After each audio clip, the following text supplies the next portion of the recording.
हरे कृष्णा। आप सभी का बहुत बहुत स्वागत है। आज के इस अध्याय में अध्याय 4 ज्ञान योग। हमने कल योग के बारे में जाना था कि योग किसे कहते हैं। योग बेसिकली क्या है? जुड़ना। सभी जानते हैं, जोड़ना या जुड़ना। किन से जुड़ना या किन्हें जोड़ना? भगवान से। योग यहाँ पे हम जब बात कर रहे हैं ज्ञान की, कर्म की, तो वो क्या है? हम ज्ञान द्वारा या कर्म द्वारा या भक्ति द्वारा, अलग अलग स्ट्रीम्स हैं, उसमें हम भगवान से जुड़ते हैं। तो भगवान के संग एक कनेक्शन बनाना वो योग कहलाता है। अदरवाइज वो कार्य होगा, है ना, जो हम करेंगे। लेकिन भगवान के कनेक्शन के संग करेंगे, तो भगवान के साथ कनेक्ट करके करेंगे तो वो योग बन जाएगा। जैसे कि कर्म करना नॉर्मल काम हो गया, और जब हम उसे भगवान के साथ जोड़ देते हैं तो वो कर्म योग बन जाता है। तो इसी तरीके से भगवान, मैंने कल भी आपको बताया था, अलग अलग मतलब जो सेक्शंस हैं उनको डिटेल में हम यहाँ समझाएंगे। ज्ञान के द्वारा, ध्यान के द्वारा, भक्ति के द्वारा, कर्म के द्वारा भगवान को कैसे प्राप्त किया जा सकता है, और उन सब में से बेस्ट क्या है ना। तो भगवान हमें बहुत अच्छी तरीके से यहाँ समझा रहे हैं कि बिल्कुल स्टेप बाय स्टेप लेके चल रहे हैं। भगवान ने पहले, सबसे पहले एक सेट, चैप्टर 1 में हमने क्या देखा? सेट ऑफ सीन था कि अभी क्या होने वाला है, युद्ध होने वाला है, और उसमें अर्जुन ने युद्ध करने से मना कर दिया। फिर उसके बाद हमने चैप्टर 2 में क्या देखा कि भगवान ने, अर्जुन, अभी तक अर्जुन ने जो अपने कारण गिनाए थे, जो प्रॉब्लम्स बताई थी कि मैं युद्ध नहीं करना चाहता, वो 5 अर्जुन ने कारण दिए थे, उन कारणों का खंडन करा भगवान ने चैप्टर 2 में गीता के सारांश के रूप में। उसमें हमें थोड़ा सा एक झलकी दी, किसकी? कर्म की, ज्ञान की और भक्ति की। तो वहां हमें तीनों चीजों के कॉम्बिनेशन में एक नॉलेज प्रदान करी। उसको क्या बोलते हैं? गीता का सारांश चैप्टर 2, क्योंकि उसमें बहुत डिटेल्स होती हैं। हरे कृष्णा, एक सेकंड।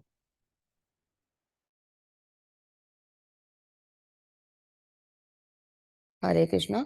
तो उसमें टोटल मतलब बहुत सारे स्ट्रीम्स के संग एक कॉम्बिनेशन था, तो उसे गीता का सारांश बोला गया। अब क्या कर रहे हैं भगवान? उसके बाद भगवान ने हमें चैप्टर 3 में बताया कि कर्म कैसे करना है और कर्म को कर्म योग कैसे बनाना है।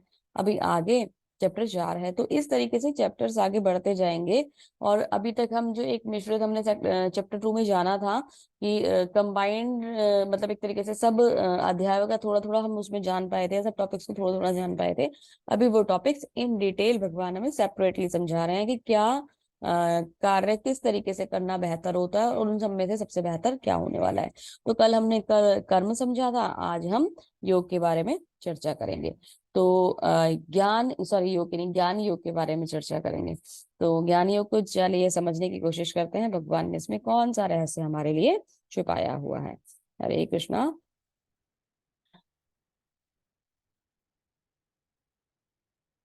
भगवत गीता का इतिहास भगवान बताने वाले हैं, और ये जो चैप्टर है इसमें इम्पोर्टेंट बात ये है कि ये चैप्टर, यानी ये अध्याय, भगवान खुद शुरू कर रहे हैं, है ना। श्री भगवान उवाच इसमें लिखा हुआ है ना, यानी कि भगवान अर्जुन को बता रहे हैं ना। भगवान ने कहा, श्री भगवान ने बताया।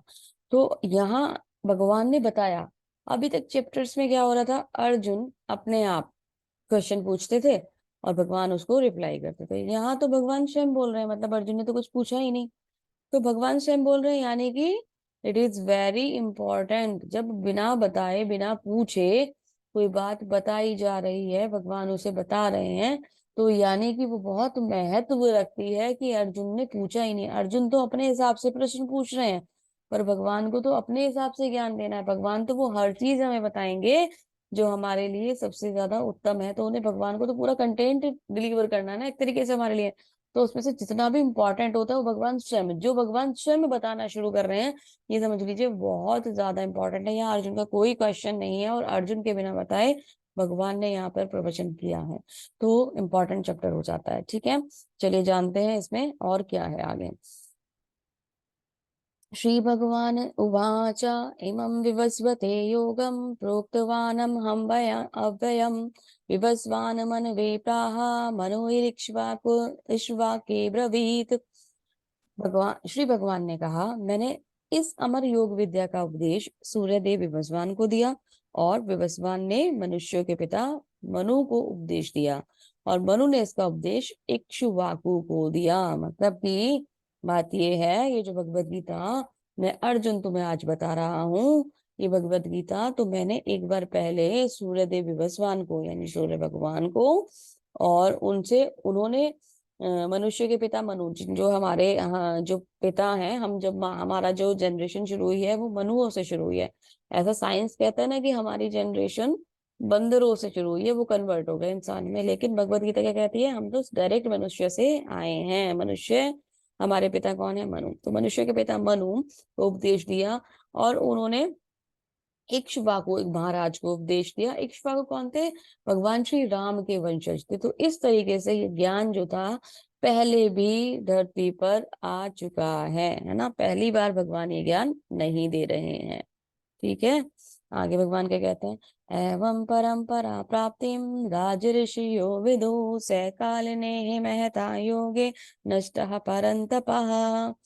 इस प्रकार यह परम विज्ञान गुरु परंपरा द्वारा प्राप्त किया गया और राज ऋषियों ने इसे विधि से समझा, इस विधि से समझा, किंतु काल कर्म में ये परंपरा छिन्न हो गई, अतः यह विज्ञान यथारूप लुप्त हो गया। अभी भगवान ने तो ज्ञान दे दिया था, लेकिन क्या हुआ, अभी दोबारा देने की जरूरत क्यों पड़ी, है ना। तो दोबारा देने की जरूरत इसलिए पड़ी क्योंकि भगवान ने जो नॉलेज दी थी वो काल कर्म में छिन्न हो गई, यानी कि टाइम बीतता गया और वो पीछे रुकती चली गई। क्यों रुकती चली गई, छिन्न हो गई, मतलब वो आगे फॉरवर्ड नहीं हुई। फॉरवर्ड क्यों नहीं हुई, भगवान ने जैसे मैंने कोई नॉलेज मैंने किसी नॉलेज के बारे में आपको बताया कि ये काम इस तरीके से होता है, मैंने कोई मेथड बताया या कोई प्रोसीजर बताया या कोई उसकी इंफॉर्मेशन पास करी, और मैंने आपसे बोला कि यहाँ 100 डिवोटीज कर रहे हैं, 200 डिवोटीज कर रहे हैं, आप सबको ये नॉलेज पास कर दीजिए।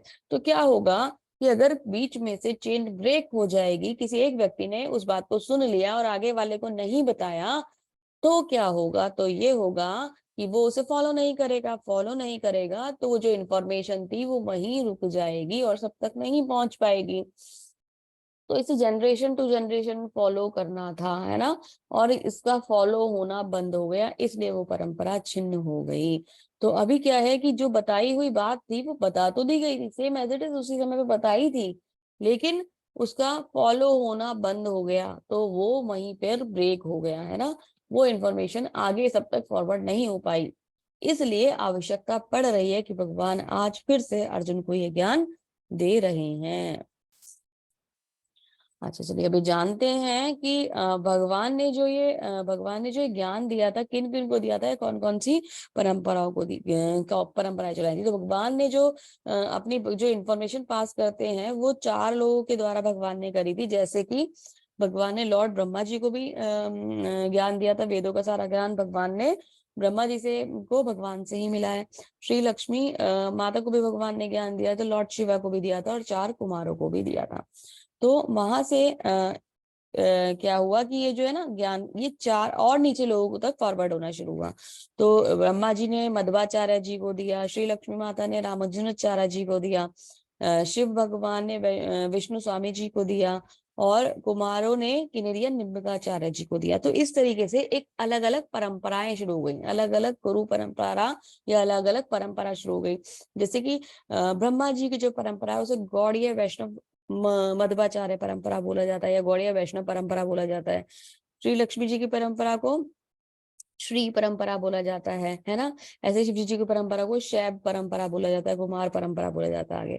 तो ये सब क्या है कि ये अलग अलग परंपराएं चल रही हैं। इन्हीं परंपराओं में आज भी हमारे यहाँ हिंदू धर्म में जो धर्म फॉलो किया जा रहा है वो इन्हीं परंपराओं के अनुसार फॉलो किया जाता है। कोई ना कोई किसी ना किसी परंपरा से अवश्य ही जुड़ा होता है। अगर कोई ऑर्गेनाइजेशन है, कोई व्यक्ति है, वो किसी ना किसी परंपरा का पार्ट अवश्य होता है, गुरु परंपरा प्रणाली का। तो ये चेन आगे तक चलती जाती है। तो भगवान ने पहले 4 लोगों को बताया था, उन 4 लोगों ने अपने आगे के 4 लोगों को बताया था और वहां से वो बढ़ते बढ़ते गुरुओं के द्वारा एंड तक सब तक पहुंचता जा रहा है।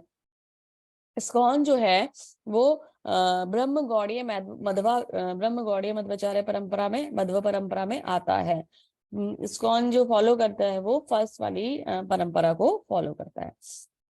चलिए आगे जानते हैं, ब्रह्म गौड़ीय वैष्णव परंपरा में आते हैं। तो अर्जुन को अब डाउट हो गया। अर्जुन को अभी तक तो डाउट नहीं था, भगवान ने बताना शुरू कर दिया था अपने आप से, पर अर्जुन है तो डाउट तो निश्चित है ना।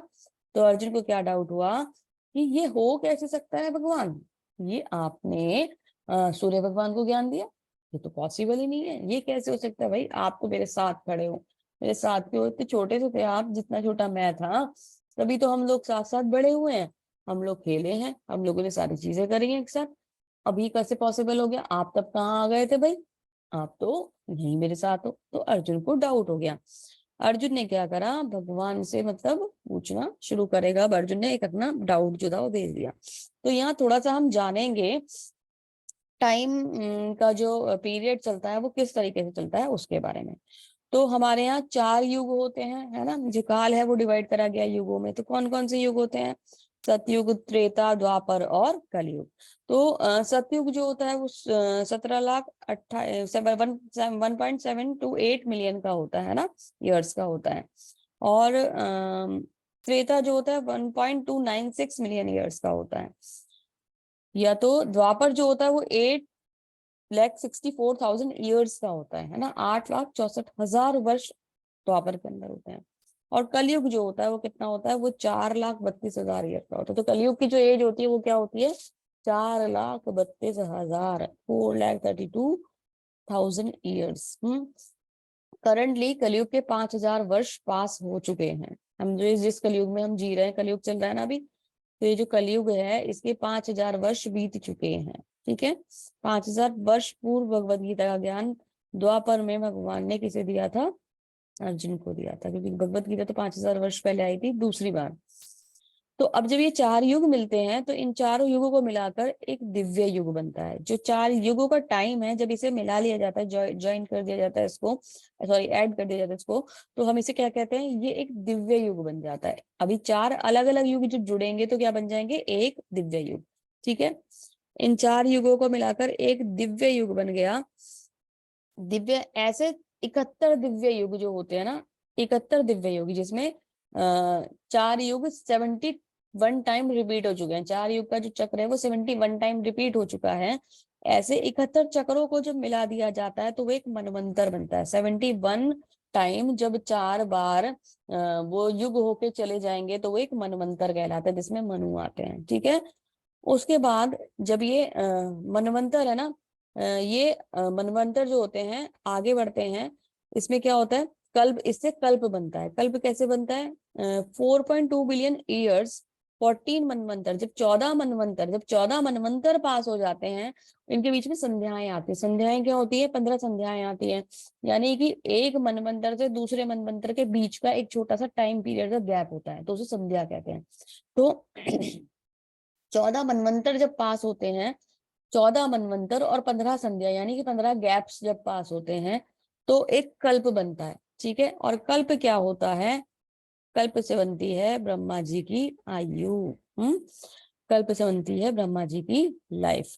ठीक है, तो ब्रह्मा जी की लाइफ कितनी होती है, टोटल जो ब्रह्मा जी की लाइफ होती है 3111.04 ट्रिलियन ईयर्स होते हैं, यानी कि 311 खरब 40 लाख अरब वर्ष की ब्रह्मा जी की आयु होती है। एक ब्रह्मा जो होते हैं वो इतने समय तक सृष्टि में जीवित रहते हैं, फिर सृष्टि का प्रलय होता है, फिर सब कुछ वैसे ही मिल जाता है और फिर दोबारा से सृष्टि का निर्माण होता है।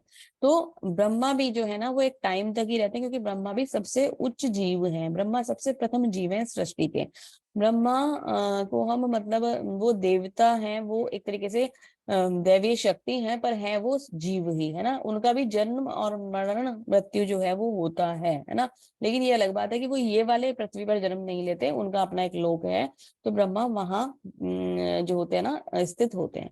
तो ब्रह्मा के जो मतलब लाइफ है उसके अकॉर्डिंग हमारी आगे जो जो सृष्टि है वो चलती रहती है।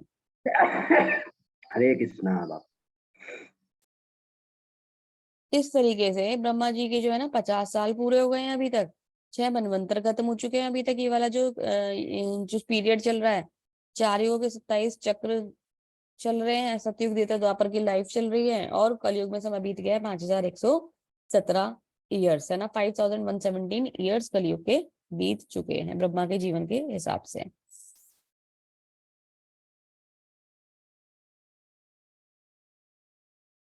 तो अगर हम ये सब चीजों को सही मानने, मतलब ये सब चीजें सही तो हैं जब ग्रंथों में शास्त्रों में बताई जा रही हैं, तो ये स्वीकार करते हुए कि मनु के जन्म से पहले, कम से कम मनु के जन्म के पहले, जब मनु ने, हमारे मनुष्य के जो पिता है मनु, उनको ये फॉरवर्ड करी गई भगवत गीता सूर्यदेव विवस्वान द्वारा, तो कम से कम मनु के जन्म से पहले तो दी ही होगी भगवत गीता। अगर हम ये बात माने तो ये स्वीकार करते हुए मनु के जन्म से पहले भगवत गीता का ज्ञान भगवान ने उनके शिष्य सूर्यदेव विवस्वान को दिया। मतलब मनु के जन्म से पहले भगवान सूर्यदेव विवस्वान को बता चुके थे, तभी तो उन्होंने मनु को वो ज्ञान दिया। तो अगर हम इसी बेस को माने तो भी भगवत गीता को 1200 लाख वर्ष पहले विवस्वान को दिया गया था, है ना। 1200 लाख वर्ष पहले भगवत गीता आ गई थी।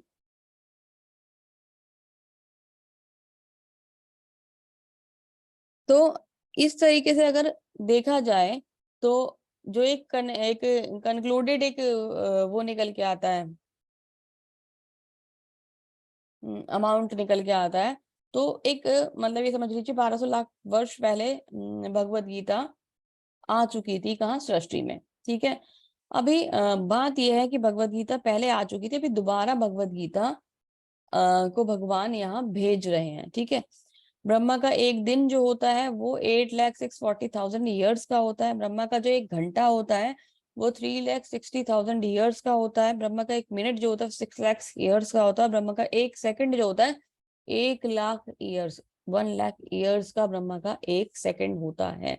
यहाँ मनुष्य की आयु कितनी होती है, बहुत अधिक होती थी, कभी 100 वर्ष, अभी तो एवरेज एज 60 ईयर्स से भी कम हो गई है ना। और वहां तो 1,00,000 ईयर में एक सेकंड होगा। तो सृष्टि में बहुत समय है ब्रह्मा जी के पास, बहुत समय तक ब्रह्मा जी रहेंगे। ठीक है।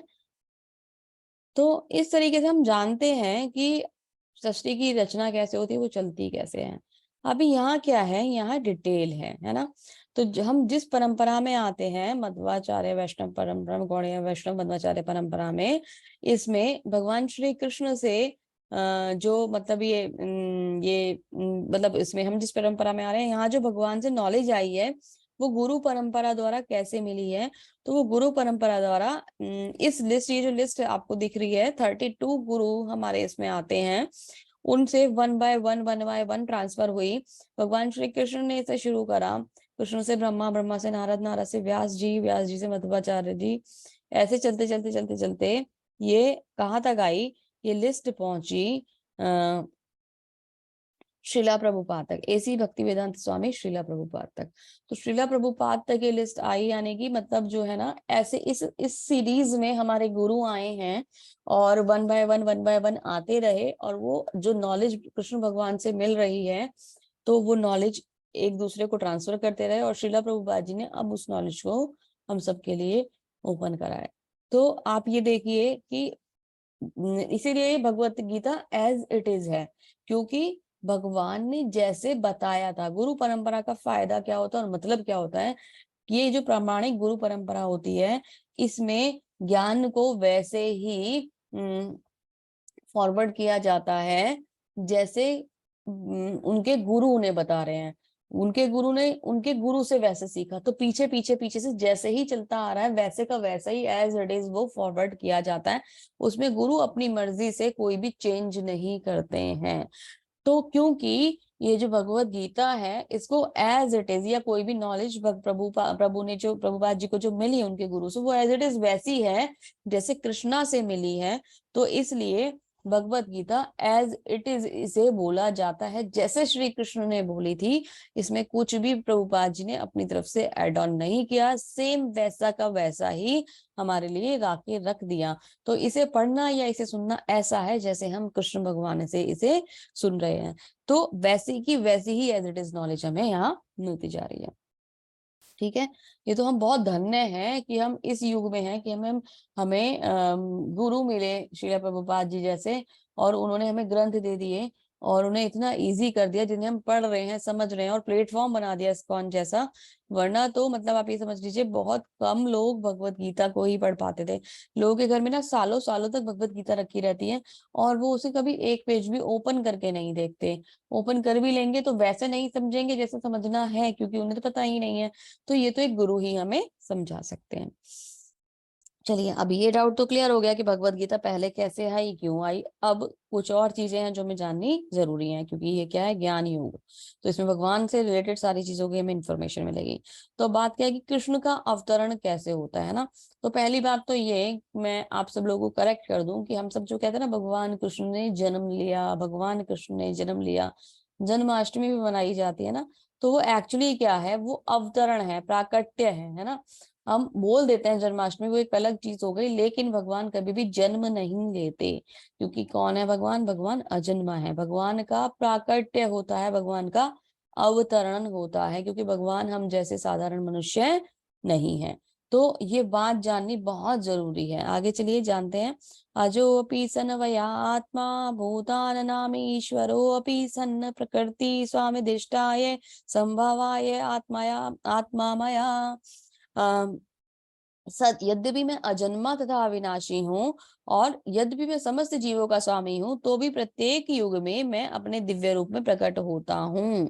भगवान साफ साफ कह रहे हैं, मैं अजन्मा हूं, मैं कभी जन्म नहीं लेता, और मैं कभी अविनाशी हूँ, मैं कभी यहाँ से जाता भी नहीं हूं, मैं शाश्वत हूँ, है ना, हमेशा रहने वाले हैं भगवान। तो भगवान क्या कह रहे हैं कि मैं अपने दिव्य रूप में प्रकट होता हूँ, साफ साफ कह रहे हैं मैं अपने दिव्य रूप में प्रकट होता हूँ। भगवान हमारी तरीके से माता के गर्भ से कभी भी जन्म नहीं लेते, क्योंकि भगवान उन सब चीजों से मुक्त हैं। वो तो हमें जन्म देने वाले हैं, वो ऐसे जन्म लेने वाले नहीं हैं। तो भगवान जब देवकी माता का मतलब एक तरीके से चल रहा था प्रोसीजर की, उन्हें जेल में डाल दिया गया था और सब कुछ, तो भगवान का अवतरण वहां होने वाला था। तो भगवान ने क्या करा, भगवान प्रकट हुए। कैसे प्रकट हुए भगवान, अपने चतुर्भुज रूप में वसुदेव और देवकी माता के सामने खड़े हो गए आकर। अब वसुदेव जी जो थे और देवकी माता जो थी, वो भगवान को देखकर, जब वो ये पहली बात भगवान का अवतरण हुआ, तो सारे देवी देवता भी वहां पर इकट्ठे हो गए भगवान को देखने के लिए। तो भगवान को देखने के लिए आए थे वो श्याम सुंदर रूप में, है ना, कि भगवान कैसे दिखेंगे, वो देखने के लिए आए थे सब लोग वहां पे। तो देवकी माता और वसुदेव जी ने प्रार्थना करी कि प्रभु आप अब एक शिशु के रूप में आ जाइए, और हम मतलब आपको एक बालक के रूप में देखना चाहते हैं, आप एक बालक के रूप में आ जाइए। क्योंकि भगवान तो अपने उसी चतुर्भुज ऐश्वर्य वाले रूप में आए थे ना, तो अभी इतने जो सुंदर भगवान दिख रहे हैं, उन्हें कोई बच्चे की तरह कैसे रिप्रेजेंट करेगा कि हाँ ये हमारा पुत्र है। तो उन्होंने प्रार्थना करी, तो वो एक छोटे बच्चे का रूप ले लेते हैं भगवान, है ना, और छोटे बच्चे का रूप बनाकर माता के पास आ जाते हैं, और फिर उनको गाइड करते हैं कि अब तुम्हें आगे क्या क्या करना है। तो भगवान अवतरण लेते हैं, भगवान कभी भी जन्म नहीं लेते। तात्पर्य पढ़ते हैं श्रीला प्रभुपाद जी का। श्रीला प्रभुपाद जी की जय। भगवान सामान्य जीव की भांति शरीर परिवर्तन नहीं करते। इस जन्म में बद्ध जीव का एक प्रकार का शरीर हो सकता है, किंतु अगले जन्म में दूसरा शरीर रहता है। भौतिक जगत में जीव का कोई स्थायी शरीर नहीं है, अपितु वह एक शरीर से दूसरे शरीर में देहांतरण करता है। किंतु भगवान ऐसा नहीं करते। जब भी वे प्रकट होते हैं, तो अपनी अंतरंगा शक्ति से अपनी उसी आद्य शरीर में प्रकट होते हैं। दूसरे शब्दों में श्री कृष्ण इस जगत में अपने दिव्य शाश्वत रूप में दो भुजाओं में बांसुरी धारण किए अवतरित होते हैं। यद्यपि उसी दिव्य शरीर में प्रकट होते हैं, और ब्रह्मांड के स्वामी होते हैं, तो भी ऐसा लगता है कि वे सामान्य जीव की भांति प्रकट हो रहे हैं। यद्यपि उनका शरीर भौतिक शरीर है, शरीर की भांति तीक्ष्ण नहीं होता है, फिर भी ऐसा प्रतीत होता है कि भगवान कृष्ण बालपन से कुमारावस्था, कुमारावस्था से तरुणावस्था में मतलब जाते हैं, है ना, को प्राप्त करते हैं। किंतु आश्चर्य तो यह है कि वे कभी युवावस्था से आगे नहीं बढ़ते। भगवान भगवान जो है ना, चिर यौवन है ना, उन भगवान के पास चिर यौवन है, हमेशा युवा दिखाई देंगे। कितनी भी एज हो जाए, कितना भी आगे समय निकल जाए, भगवान हमेशा युवा ही दिखाई देता है। भगवान कभी बूढ़े ही नहीं होते हैं ना। कभी देखा आपने आज तक कहीं पे भी भगवान कृष्ण की बूढ़ी वाली इमेज, है ना, कोई पिक्चर में भगवान कृष्ण वृद्ध हो गए हो, वो वाली कोई इमेज देखी है आपने आज तक? कहीं दिखेगी ही नहीं आपको, क्योंकि भगवान कभी भी वृद्ध नहीं होंगे, वो हमेशा युवा रहेंगे, हमेशा। उनका शरीर हमारे जैसे शरीर नहीं है, जैसे हम पदार्थों से बना हुआ शरीर है, हम वो शरीर भगवान करेंगे। दो भुजा वाला रूप उन्होंने अपने भक्तों के लिए लिया है, श्याम सुंदर रूप। वो उस रूप में हम मनुष्य की तरह दिखते तो हैं, लेकिन वो मनुष्य की तरह है नहीं, उनका शरीर दिव्य है। तो भगवान हमसे बहुत अलग हैं, और ये बात हमें जान लेनी चाहिए। तो भगवान का अवतरण होता है, उनका शरीर दिव्य होता है, वो हमेशा युवा रहते हैं। ठीक है, अभी कृष्ण का अवतार कब होता है, तो भगवान आते कब है, क्वेश्चन ये आता है कि भगवान आते कब है। आते हैं ये तो समझ में आ गया, पर कब आते हैं, तो आगे श्लोक आता है, यदा यदा हि धर्मस्य ग्लानिर्भवति भारत अभ्युत्थानमधर्मस्य तदात्मनं सृजाम्यहम्। ये महाभारत में आप सबने बहुत सुना होगा। हे भरतवंशी, जब भी और जहां भी धर्म का पतन होता है और अधर्म की प्रधानता होने लगती है, तब तब मैं अवतार लेता हूँ। क्या कह रहे हैं भगवान, मैं अवतार लेता हूँ। तो धर्म की स्थापना के लिए, धर्म जब पतन हो रहा हो, धर्म पे जब कोई मतलब संकट आ रहा हो, तब भगवान आते हैं इस धरा धाम पर। उससे पहले भगवान को आने की जरूरत नहीं है, उनकी तो बात बहुत अच्छी सृष्टि है अपनी, वो क्यों आएंगे यहाँ पर।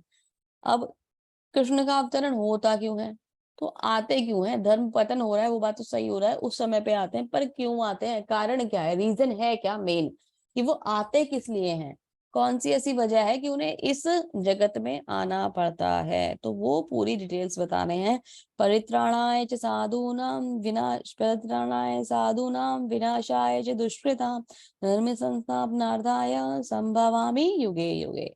भक्तों का उद्धार करने, दुष्टों का विनाश करने तथा धर्म की स्थापना करने के लिए, फिर से स्थापना करने के लिए मैं हर युग में प्रकट होता हूँ। तो भगवान क्या कह रहे हैं कि भक्तों का उद्धार करने के लिए भगवान का जो प्रथम उद्देश्य होता है ना, इस बात को आप की पॉइंट की तरह नोट कर लीजिएगा, भगवान भक्तों का उद्धार करने के लिए आते हैं। जो उनके भक्त है ना, उन्हें प्रेम देने के लिए, उन्हें दर्शन देने के लिए सबसे फर्स्ट रीजन जो होता है, जो पृथ्वी पर उनके इतने सारे दिव्य भक्त हैं, इतने सारे उनके मतलब क्या बोलते हैं, डिवोटीज हैं, जो उनकी आस लगाए बैठे हैं कि भगवान के दर्शन हमें मिलेंगे, तो उन्हें दर्शन देने के लिए भगवान आते हैं, उन्हें प्रेम देने के लिए, उनका प्रेम प्राप्त करने के लिए आते हैं। भक्तों की चिंता तो भगवान को ही होती है ना, तो वो उनके उसी उद्देश्य से मुख्य वो पृथ्वी पर प्रकट होते हैं।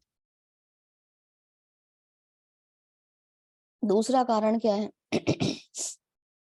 दूसरा कारण है दुष्टों का विनाश करने के लिए, है ना।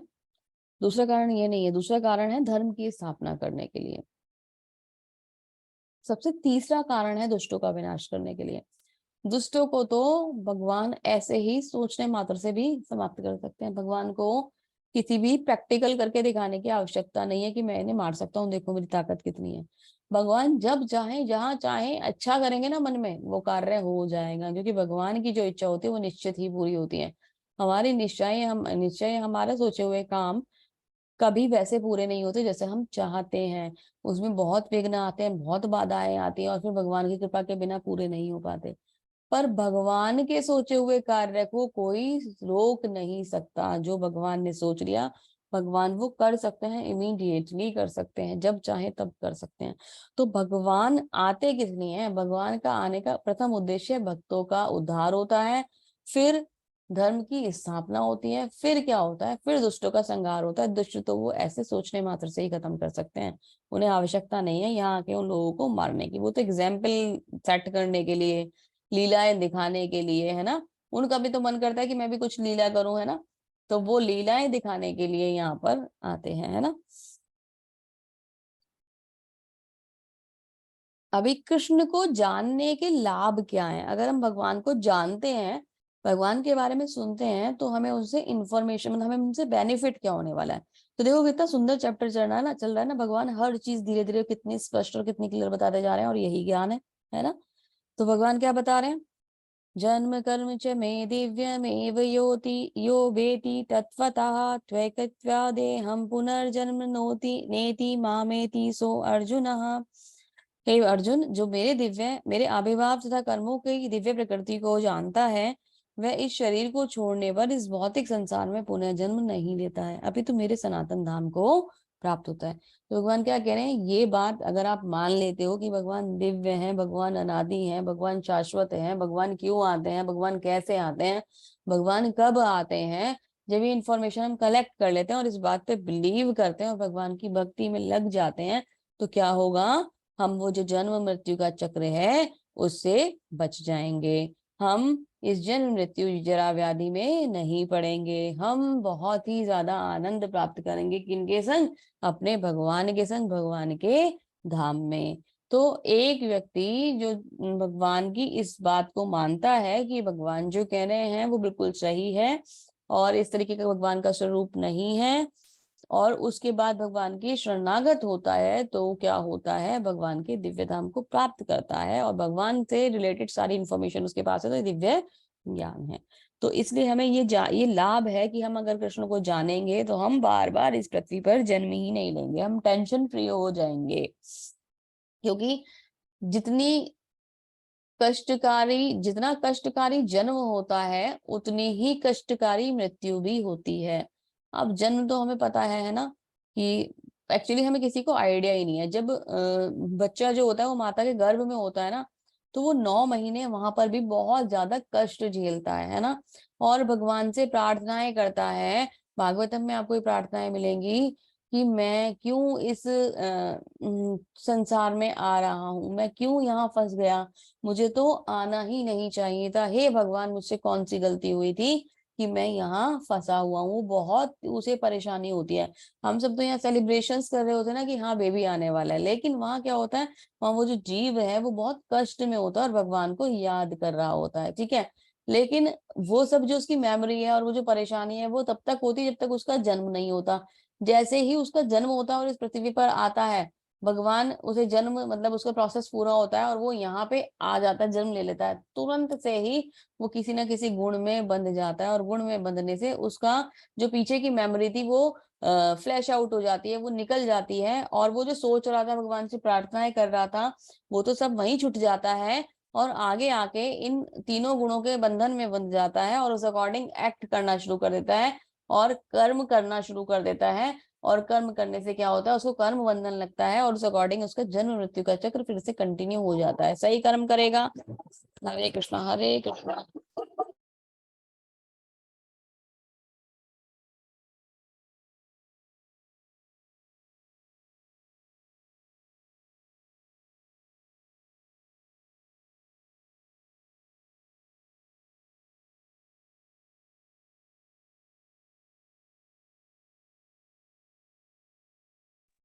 हरे कृष्णा।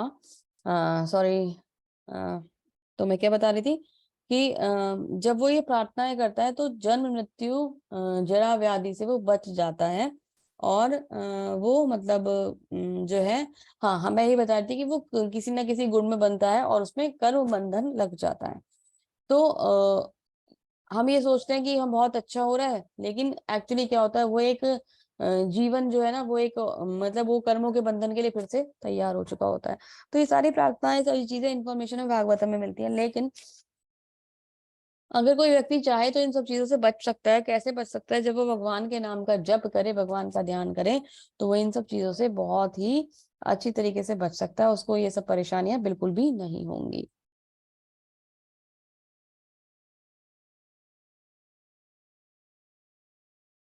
अभी इम्पोर्टेंट क्या है कि हम अलग हैं, हम भौतिक हैं और भगवान अलग है, भगवान आध्यात्मिक है, तो हमारे और भगवान के बीच में डिफरेंस क्या है, तो ये जानना होगा हमें। तो भगवान क्या है, भगवान कृष्ण का जो स्वरूप है वो आध्यात्मिक है। हमारा स्वरूप जो है वो भौतिक है ना। हम पदार्थ से बने हुए लोग हैं, भगवान उससे नहीं है। भगवान ने तो सृष्टि में पदार्थ बनाए हैं, तो भगवान उनसे बने हुए नहीं है। हमारा स्वरूप अस्थायी है और भगवान परमानेंट रहने वाले हैं। तो हमारी जो ये बॉडी है, ये केवल एक जन्म के लिए हमें मिली है। हम इस जन्म में ही इस बॉडी में रहेंगे, फिर जब ये एक्सपायरी डेट हमारी आ जाएगी, हम इस शरीर को त्याग देंगे और अगला शरीर धारण कर लेंगे। वो अच्छा भी हो सकता है, वो सेम मनुष्य का भी हो सकता है, वो किसी जीव जंतु का भी हो सकता है। लेकिन भगवान के संग ऐसा नहीं है। भगवान का शरीर शाश्वत है, उनके शरीर में और उनकी आत्मा में कोई भी अंतर नहीं होता। हमारा जो शरीर है ना, जो बाहर दिखाई दे रहा है, उसे क्या बोलते हैं, स्थूल शरीर या ग्रॉस बॉडी। इसके पीछे क्या होता है, सटल बॉडी यानी सूक्ष्म शरीर, जिसमें जो सूक्ष्म शरीर है वो किससे बनता है, मन बुद्धि अहंकार के द्वारा बनता है। और उसके पीछे क्या होती है, हमारी आत्मा। तो जो आत्मा होती है उस पर दो आवरण होते हैं, एक सूक्ष्म शरीर का आवरण होता है और एक ये जो हमारा दिखने वाला शरीर है इसका आवरण होता है। लेकिन भगवान क्या है, जैसे दिख रहे हैं वो ही उनकी आत्मा है ना। तो अगर आप भगवान को ये श्याम सुंदर रूप में देख रहे हो तो इनकी आत्मा भी यही है ना, इनकी आत्मा, भगवान की आत्मा भगवान के शरीर से अलग नहीं है। हम माया द्वारा नियंत्रित होते हैं, हमें जो गुण हैं वो ऐसे नचाते हैं कि जैसे वो चाहते हैं हम नाचते रहते हैं। और भगवान कौन है? भगवान मायापति हैं, भगवान तो माया को नचाने वाले हैं, भगवान तो माया के कंट्रोलर हैं। तो भगवान के ऊपर तो इन गुणों का कोई भी असर नहीं होता। तो ये भगवान में और हमारे बीच में डिफरेंस है। आगे भगवान क्या बताते हैं, ये यथा माम प्रपद्यन्ते तांस्तथैव भजाम्यहम् मम वामान माम वर्तमान अनुवर्तन्ते मनुष्याना पार्थ सर्वशः। जिस भाव से सारे लोग मेरी शरण ग्रहण करते हैं उसी के अनुरूप मैं उन्हें फल देता हूँ। और हे पार्थ, प्रत्येक व्यक्ति सभी प्रकार से मेरे पथ का अनुगमन करता है। भगवान क्या कह रहे हैं कि जैसा तुम्हारा भाव वैसा मेरा फल, जैसे चाहोगे वैसा पाओगे, है ना। तो कोई एक कोई एक भक्त कृष्ण को परम स्वामी के रूप में चाह सकता है, दूसरा अपने सखा के रूप में चाह सकता है, तीसरा अपने पुत्र के रूप में प्यार कर सकता है, चौथा अपने प्रेमी के रूप में प्यार कर सकता है। कृष्ण सभी भक्तों को उसी रूप में प्रेम उनका जो है वो बढ़ा देते हैं और उनको फल देते हैं। तो मतलब आप देखते हो ना, कोई जैसे होते हैं ना, तो कोई क्या कि भगवान तो मेरे स्वामी और मैं भगवान का दास हूँ, भगवान ही मेरे मालिक है, ये एक बात मन में लेके आते हैं और उसी भाव में उनकी सेवा करते हैं। तो कोई क्या कहते हैं कि भाई ये तो मेरे लड्डू गोपाल हैं और ये तो मेरे पुत्र हैं, माता की तरह से यशोदा माँ वाले भाव में उनकी सेवा करते हैं। तो कोई क्या कहते हैं, भगवान हमारे मित्र हैं, है ना, भगवान से अच्छा तो मेरा कोई फ्रेंड नहीं है और एकमात्र मित्र मेरे तो कृष्ण हैं, उनके सिवा तो मेरा कोई मित्र ही नहीं है। तो कोई क्या कहता है, भगवान से मैं इतना प्रेम करता हूँ, वो मेरे प्रेमी है, मैं उनकी प्रेमिका हूँ, या मैं प्रेमी, दो जो प्रेमिका या प्रेमी वाला भाव है मेल फीमेल दोनों के लिए सेम होता है। तो वो कहते हैं कि हम भगवान से बहुत प्रेम करते हैं और हमारा भगवान के संग प्रेम संबंध है। तो ये अलग अलग जो संबंध है ना, अलग अलग भाव है, दास्य भाव, साख्य भाव, वात्सल्य भाव, प्रेम भाव, है ना, माधुर्य भाव, ये जो भाव है, ये भाव से भगवान के संग रिलेशन बनता है ना। तो दास्य, साख्य, माधुर्य और ये आपका वात्सल्य, अलग अलग जो भाव होते हैं, इन भाव से हम संबंध भगवान के साथ बनाते हैं और भगवान उसी संबंध को प्रगाढ़ कर देते हैं, उसी संबंध को आगे बढ़ाते चले जाते हैं, उसी रस को आगे बढ़ाते चले जाते हैं। तो अगर कोई ये सोच के जाता है कि मैं भगवान का सेवक हूँ, तो भगवान हमारे स्वामी बन जाते हैं और हर तरीके से हमारा पालन करते हैं। भगवान के साथ अगर कोई ये सोच के जाता है कि भगवान मेरे मित्र हैं, तो मित्र की तरह पूरी मित्रता भगवान निभाते हैं। भगवान, कोई अगर ये सोच के जाता है कि भगवान मेरे बेटे हैं, तो पुत्र का पूरा कर्तव्य भगवान निभाएंगे।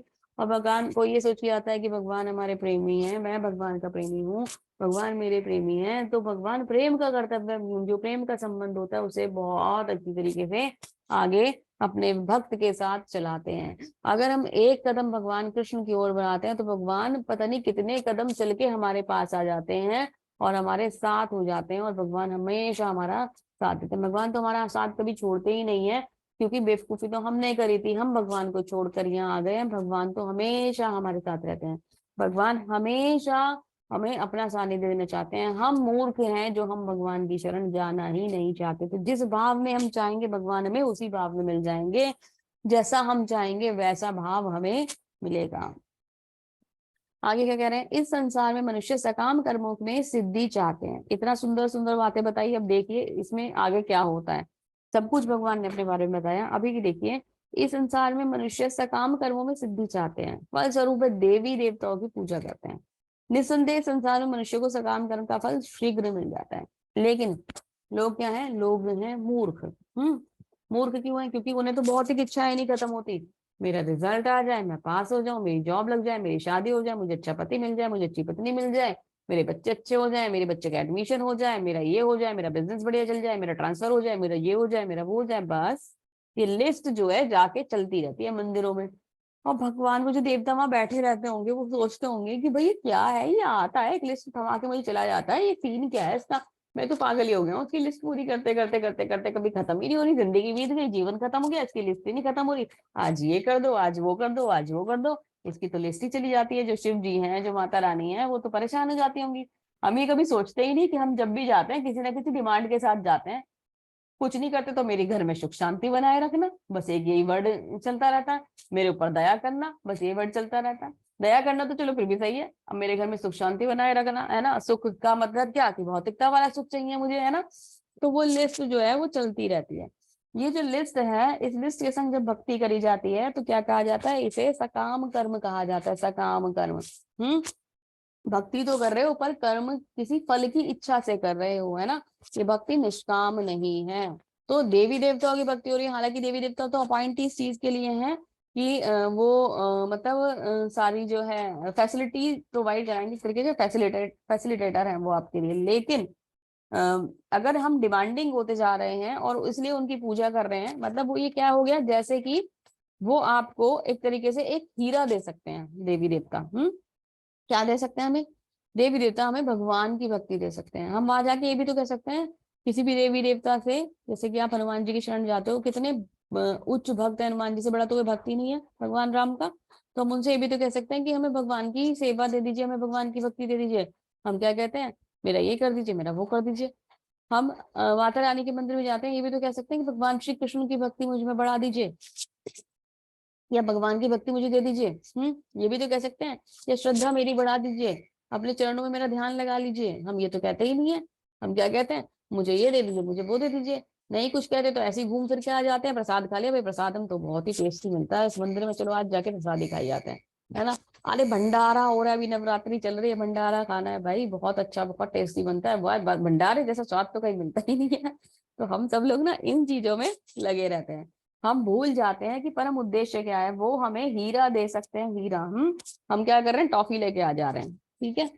तो इस जगत के देवता देवताओं के विषय में भ्रांत धारणा है और विद्वता का दंभ करने वाले अल्पज्ञ मनुष्य इन देवताओं के परमेश्वर के विभिन्न रूप मान लेते हैं, मतलब कि वो भगवान के बराबर मान लेते हैं और भगवान के इक्विवेलेंट मानकर उनकी पूजा करते हैं। वस्तुतः ये देवता ईश्वर के विभिन्न रूप नहीं है, भगवान के रूप नहीं है, ये बिल्कुल भी नहीं है, ठीक है। किंतु वे ईश्वर के विभिन्न अंश हैं, ये भगवान के अंश हैं, है ना। भगवान कौन है, वो स्वयं श्री कृष्ण है और ये उनसे एक्सटेंशन लिए हुए अवतार हैं, या फिर उनके अंश हैं, या उनसे प्राकट्य लिए हुए देवता हैं। ईश्वर तो एक है किंतु अंश अनेक है, ईश्वर के अंश अनेक है, ईश्वर एक है। ईश्वर परम कृष्ण, और वो परम कृष्ण कौन, वो ईश्वर कौन है, ईश्वर परम कृष्ण भगवान ही वो ईश्वर है। तो भगवान ही बता रहे हैं, ठीक है। आगे चलेंगे। चातुर्वर्ण्यं मया सृष्टं गुणकर्म विभागशः तस्य कर्तारमपि मां विद्य कर्तार अव्ययम्। प्रकृति के तीन गुणों का उनसे संबंध कर्म के अनुसार मेरे प्रकृति के तीन गुण और उनसे संबंध कर्म के अनुसार मेरे द्वारा मानव समाज के चार विभाग रचे गए। यद्यपि मैं इस व्यवस्था का सृष्टा हूँ, किंतु तुम ये जान लो कि मैं इतने पर भी अव्यक्त करता हूँ। मतलब अब ये बात जानने वाली है कि जो चार वर्ण चल रहे हैं ना समाज में, किसने बनाए हैं, ये वर्ण बनाए हैं भगवान ने। चातुर्वर्ण्यम मया सृष्टम, सृष्टि के चार वर्ण किसने बनाए हैं, भगवान ने बनाए हैं। कौन कौन से वर्ण बनाए हैं, ब्राह्मण क्षत्रिय शूद्र वैश्य, ब्राह्मण क्षत्रिय वैश्य शूद्र। तो अब आप कहेंगे ओहो ये प्रॉब्लम जो है ये भगवान क्रिएट करके गए थे, हम में तो जातिवाद था ही नहीं, हम तो बहुत अच्छे लोग थे, ये तो भगवान ने कर दिया, हमें किसी को वैश्य बना दिया, किसी को शूद्र बना दिया, किसी को ब्राह्मण बना दिया, किसी को क्षत्रिय बना दिया। वो करके गए हैं ये सब कुछ, उन्होंने कर दिया। यहाँ पे प्रॉब्लम हम फेस कर रहे हैं, किसी को कहना नहीं चाहिए, किसी को आरक्षण मिल रहा है, किसी को नहीं मिल रहा। तो एग्जाम्पल किसी को हार्ड भी लग सकता है, सॉरी, लेकिन बेसिकली क्या है, ये जो है ये भगवान नहीं करके गए, भगवान ने ऐसा करा ही नहीं था। ये किसने करा है, ये तो हमने करा है, हमने उसको बना लिया जाति प्रथा। भगवान क्या करके गए थे, भगवान यहाँ पे भगवान हमें चार वर्ण लेके गए। वो वर्ण क्या थे, ब्राह्मण क्षत्रिय वैश्य और शूद्र, ठीक है। वो वर्ण क्यों थे, वो वर्ण जाति नहीं है, ठीक है। ये क्या है, ये एक 4 कैटेगरीज हैं। जब बच्चे जन्म लेते हैं उसके बाद गुरुकुल जाते थे, तो गुरुकुल जाने पर उन सब बच्चों की शिक्षाएं होती थी।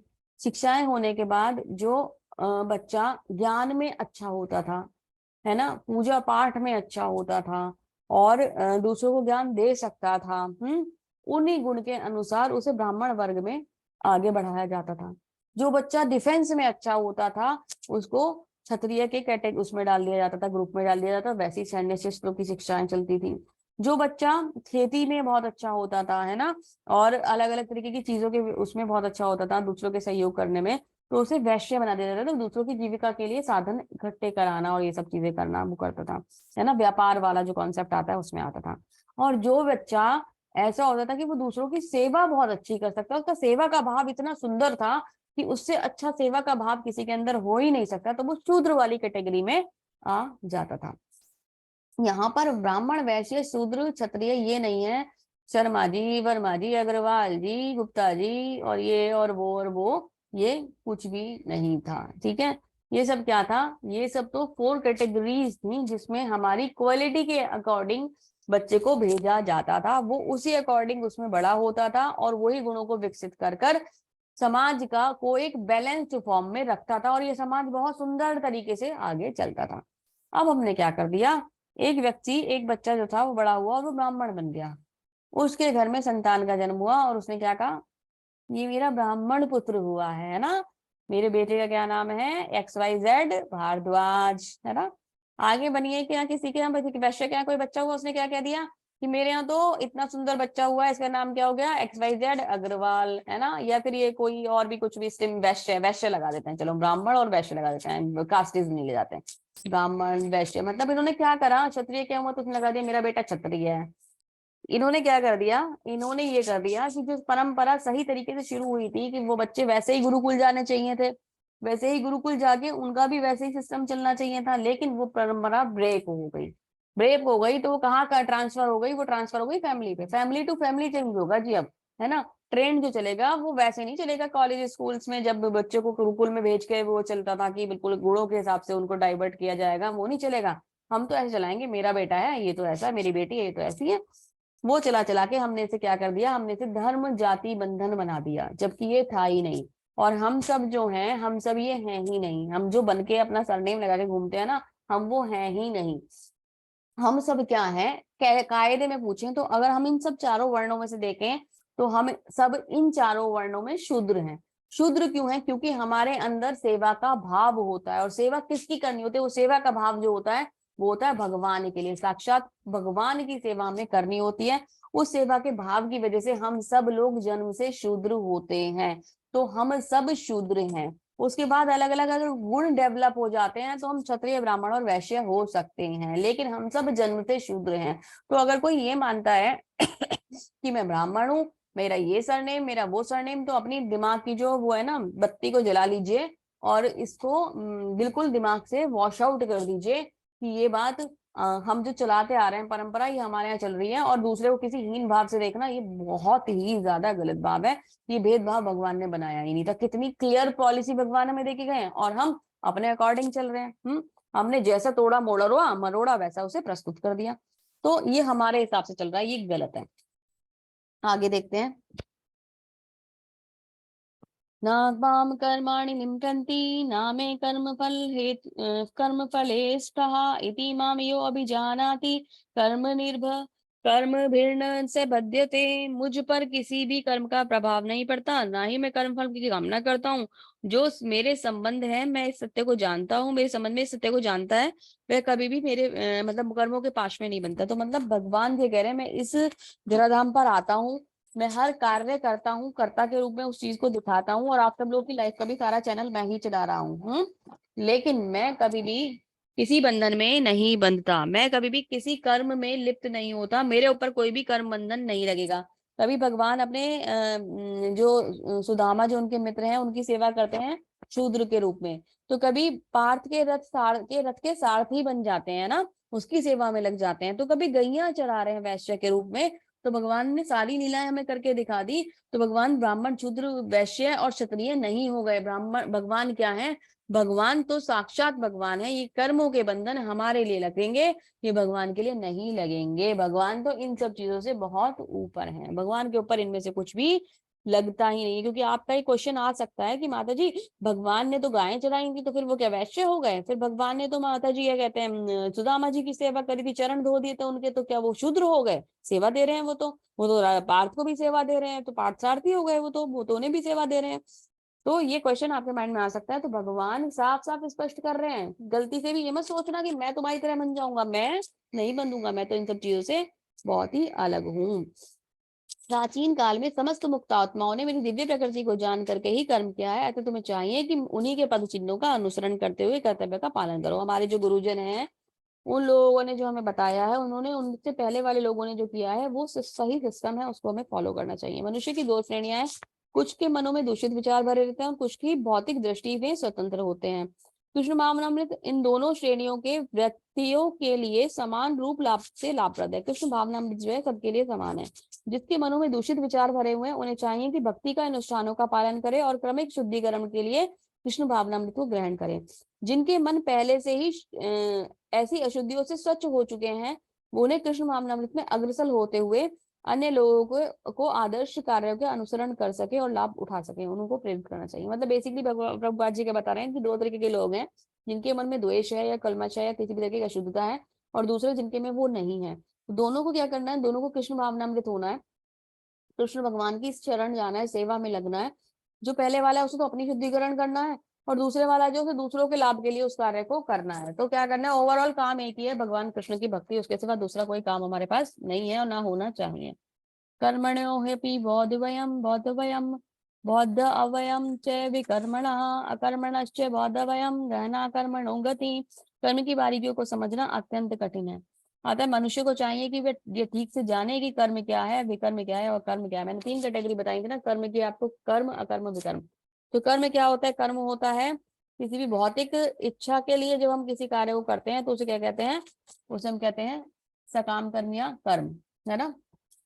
जैसे कि भौतिक इच्छा कह लो या फिर वो जिसके संग फल जुड़ा हुआ है ना, तो वो हो गया सकाम कर्म।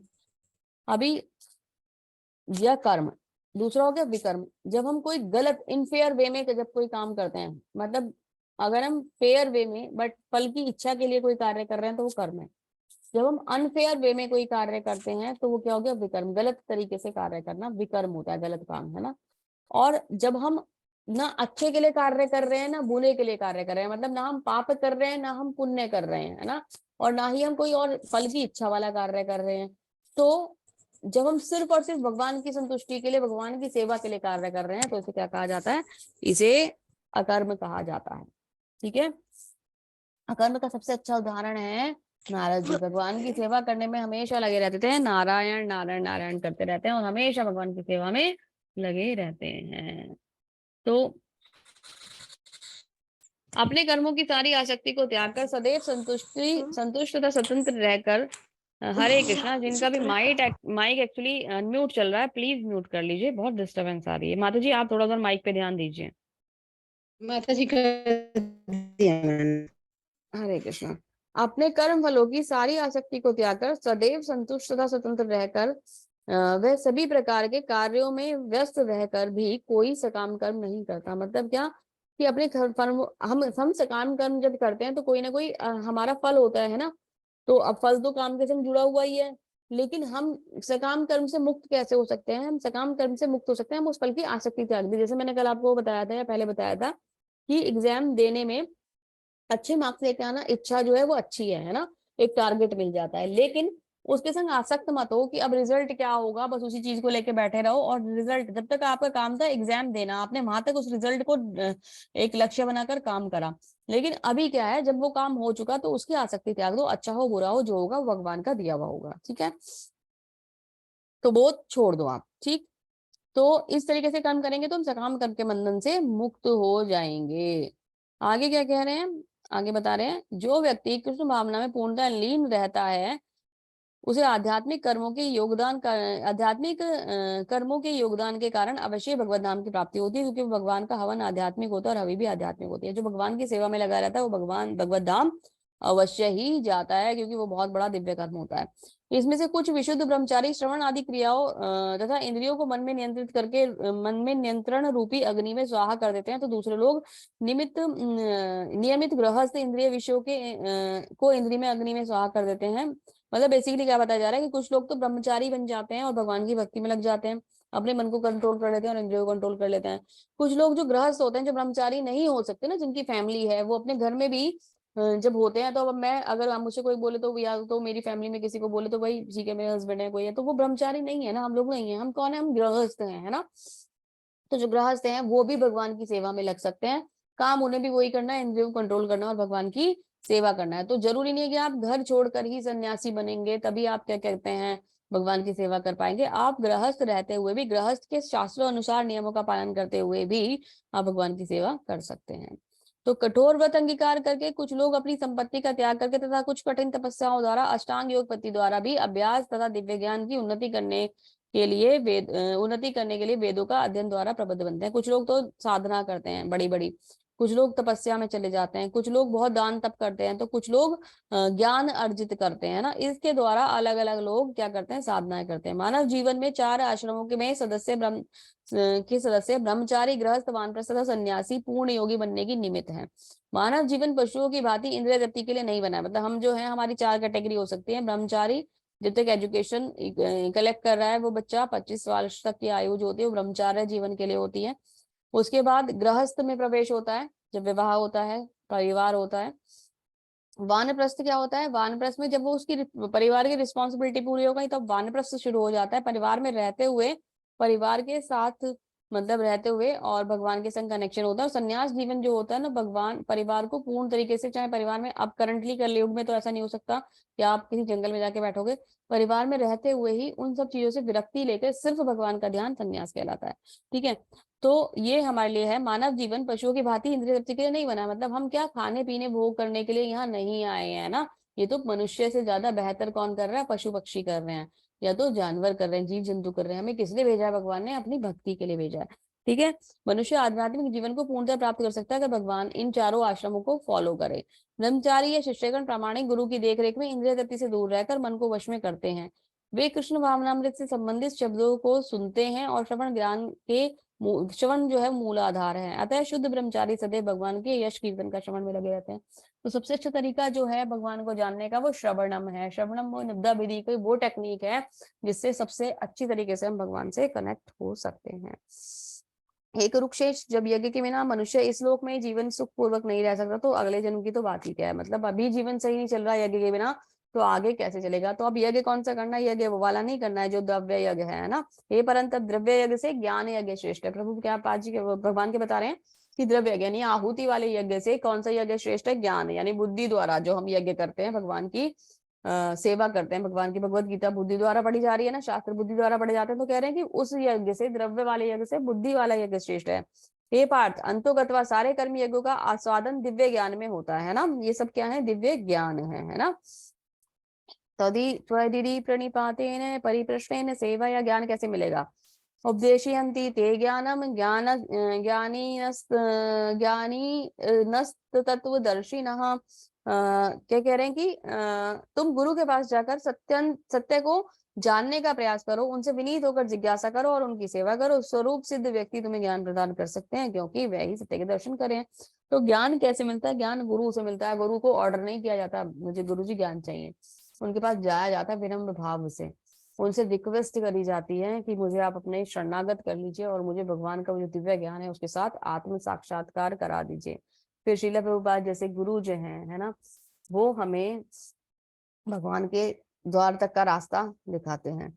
यदि तुम्हें समस्त पापियों में भी सर्वाधिक पापी समझा जाए तो भी तुम दिव्य ज्ञान रूपी नाव में स्थित होकर दुख सुख के सागर को पार करने में समर्थ हो जाओगे। अगर इस दुनिया में सबसे बड़ा पापी हम हैं, है ना, तो भी अगर हम सही ट्रैक पे जाएंगे तो हम इस भवसागर को पार कर जाएंगे। गारंटी कौन दे रहा है, भगवान दे रहे हैं। इससे ज्यादा बड़ी बात क्या है।